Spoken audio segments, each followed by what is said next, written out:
Well, the wait from this possibly insane or genius Jaguar advert is finally over. Let's go straight to the grand reveal of the Type 00 concept car.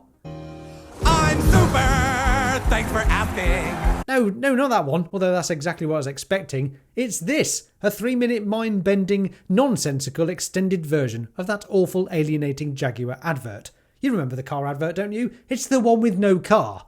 And this introduction to Jaguar's unveiling of their new concept car made about as much sense. But here's what I'm going to do in the interest of balance. I've found both positive and negative things to discuss about Jaguar's massive pink love length. Let's look at this with an open mind and start with some positivity.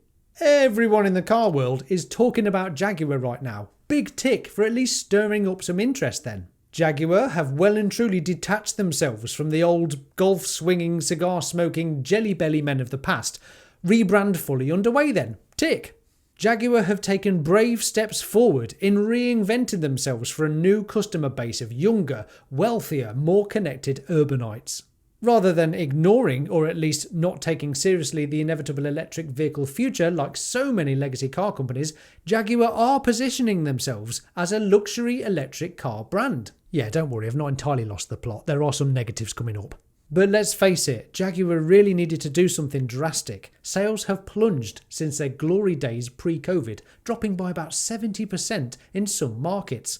Jaguar Land Rover already shocked Jaguar enthusiasts and dealers when it announced it would end the production of all internal combustion engine Jaguars this year and stop selling Jaguars worldwide until the first of the brand's all-new electric-powered models, a car described as a 4-door GT, launches in 2026. A rather radical move, of course, but it makes total economic sense for a car company who made zero profit on their all-electric Jaguar I-Pace. As one insider pointed out, we don't lose money if we don't sell money-losing cars. Hence discontinuation of the I-Pace and a shift towards this new, potentially profitable electric vehicle platform. So this is the only path forward for a company that has not for a long time produced compelling enough vehicles or sales. They are betting the entire brand on this $2.5 billion transformation, trying desperately to find a model that works for a business of Jaguar's scale. Jaguar was successful when it was not chasing volume production. Can they become successful once more with this radical rebrand? But the question remains, who exactly are they wooing with this product?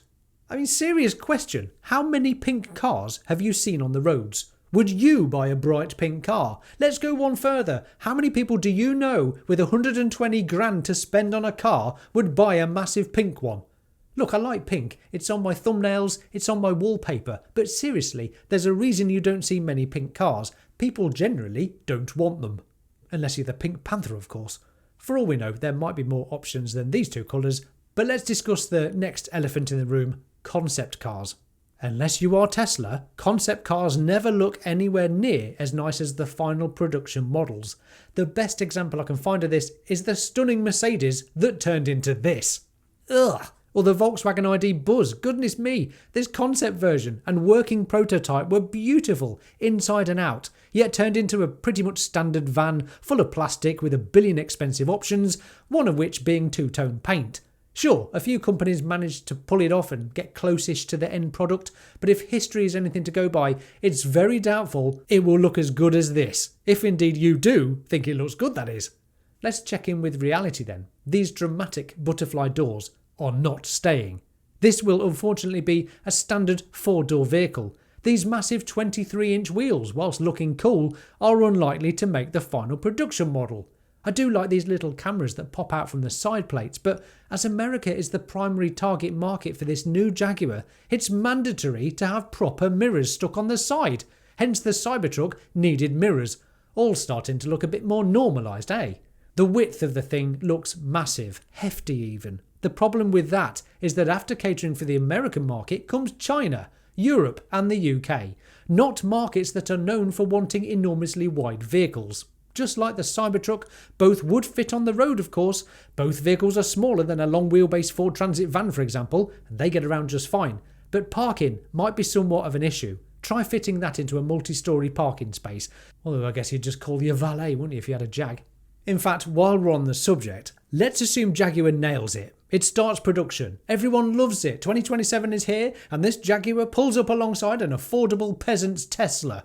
Sure, the Jaguar owner might be supremely comfortable in their opulent surroundings of chandeliers and automated caviar Pez dispensers, but hang on a minute, that Tesla driver isn't driving. He has an invisible chauffeur in the form of an autonomous car, giving its owner the freedom to drive if he likes, but otherwise catch a film, have a kip, do some work, join a meeting. Suddenly the Jaguar, with all of its fancy-nancy shiny bits, looks obsolete in comparison.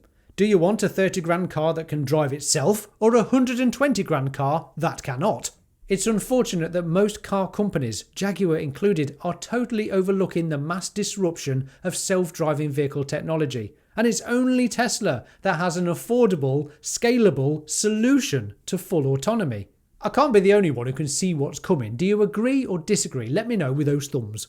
But here's my biggest bugbear with this design. It's the opportunity missed here. Jaguar proudly claims copy nothing. Well, why have they copied the most unnecessary design feature from Jaguars of old? The whopping great bonnet, which used to house an enormous engine. But today, with electric vehicles and good engineering, means that this cavernous space should be mostly fresh air and empty. Why not start from the ground up with electric vehicle design from just the platform of batteries and create something truly unique on top? Something where style over substance doesn't get in the way of genuine progress. This huge front end screams unnecessary to me. Classic form over function. It seems Jaguar's approach is the look of the thing is more important than what's underneath. And that's a big problem when you are talking electric cars.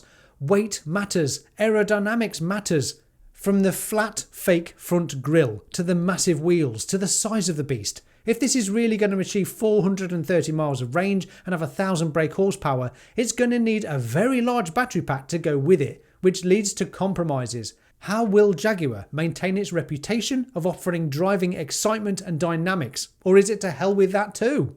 The ridiculous Hummer EV is the perfect example of why weight matters. It needs a 246 kilowatt-hour battery to shift the thing. Totally crazy when you consider that's almost 5 Tesla Model 3 battery packs. Utter inefficiency. Shed weight, last longer, be more efficient and agile. There's just no benefit to carrying a lot of unnecessary weight. That goes for humans too. I would have more hope for Jaguar taking weight seriously if it weren't for the interior being partly made of stone. Oh, you think I'm joking? I'm not. I'll get to that in a minute. Whether you think this is boxy, ugly, angular, I have to admit, after looking at it for some time and watching auto journalist reactions to it, it has grown on me a bit. I like the bravery, I like the uniqueness, I like the partly hidden panoramic glass striped roof thing, I like the unusual pantograph tailgate which apparently opens up to the side, and the boldness of having no rear window. It will of course have a rear view camera on one of those pop-out screens.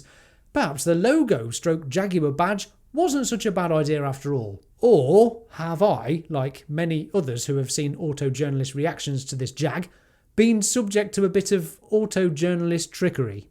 The dilemma remains, if I, as just another plonker on YouTube, had just been treated to an all-expenses-paid trip to Miami to be given exclusive access to record a video in the presence of this flamboyantly pink Batmobile, might I be wise enough to keep my criticisms to a minimum? Should I ever want to be invited to exclusive product launches again, that is.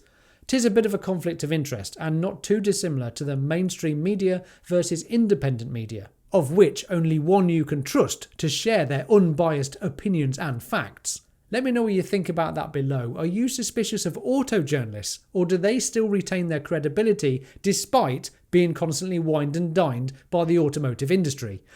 But it's hearing things like this that take the credibility out of any positives I've said so far. Listen to this. There are 3 brass bars, one being 10.5 foot, running down the centre of the cabin, which have been left untreated so as the brass oxidises over time. Don't know about you, but that's not high on the list of vehicle priorities, but whatever floats your boat, I guess I'm not the target audience. But wait, there's more. Between the seats sits a piece of travertine stone, which Jaguar says serves as a plinth to support the seats.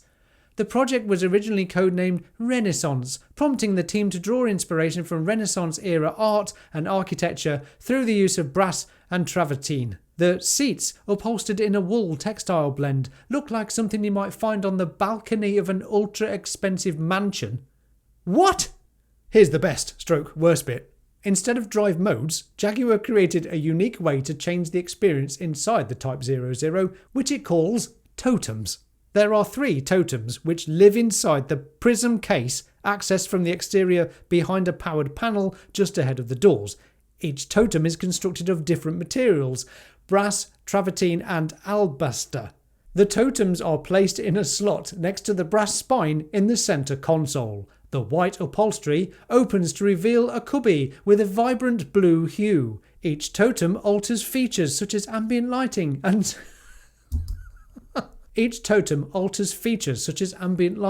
screen graphics. It also plays a unique soundscape and releases scents. Jaguar suggested that bespoke totems could be tailored to individual customers, although the company stopped short of confirming that totems will appear in production cars. Oh my god. What a load of bollocks. If Jaguar are willing to talk such nonsense about perplexing mystical objects that can be inserted for various sensual desires, it begs the question, what other nonsense are they peddling? Are Jaguar simultaneously aiming to appeal to that rarest of groups, extremely gullible yet very wealthy folks? Not the largest of target audiences, eh?